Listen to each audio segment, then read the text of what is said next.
ನಮಸ್ಕಾರ. ಇಂದಿನ ಸಂಚಿಕೆಯಲ್ಲಿ ನಾನು ದಶಾಸಂಧಿಗಳು, ಆ ದಶಾಸಂಧಿಗಳಿಗೆ ಮಾಡಬೇಕಾದ ಶಾಂತಿ ಹೋಮಗಳ ಬಗ್ಗೆ ಮಾತನಾಡಿದ್ದೇನೆ. ದಶಾಸಂಧಿಗಳ ನಂತರ ಇಂದು ದಶೆಗಳ ಬಗ್ಗೆ ಮಾತನಾಡುತ್ತೇನೆ.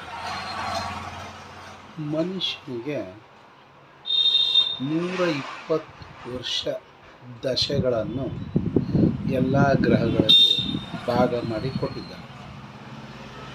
ಇದು ರವಿ 6 ವರ್ಷ, ಚಂದ್ರ 10 ವರ್ಷ, ಕುಜ 7 ವರ್ಷ, ರಾಹು 18 ವರ್ಷ, ಗುರು 16 ವರ್ಷ, ಶನಿ 19 ವರ್ಷ, ಬುಧ 17 ವರ್ಷ, ಕೇತು 7 ವರ್ಷ, ಶುಕ್ರ 20 ವರ್ಷ.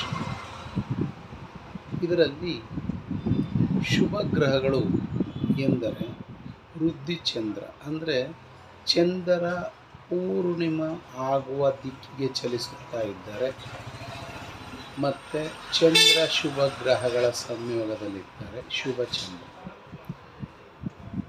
ಮತ್ತು ಗುರು ದಶೆ, ಅದಾದ ನಂತರ ಬುಧ ದಶೆ, ಅದಾದ ನಂತರ ಶುಕ್ರ ದಶೆ. ಇವು ಶುಭ ಗ್ರಹಗಳ ದಶೆಗಳು.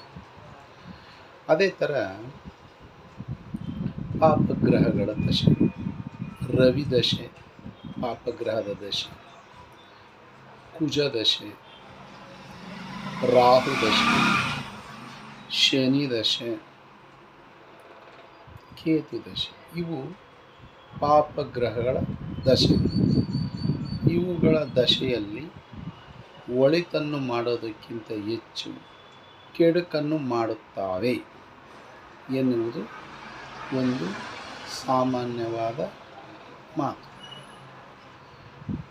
ಆದರೆ ಒಬ್ಬ ಮನುಷ್ಯ ಯಾವ ವೇಳೆಯಲ್ಲಿ ಹುಟ್ಟಿದ್ದಾನೋ ಅದನ್ನು ಲಗ್ನವೆಂದು, ಯಾವ ನಕ್ಷತ್ರ ರಾಶಿಯಲ್ಲಿ ಹುಟ್ಟಿದ್ದಾನೋ ಅದನ್ನು ನಕ್ಷತ್ರವೆಂದು ಪರಿಗಣಿಸುವುದರಿಂದ ಈ ಪಾಪಗ್ರಹಗಳ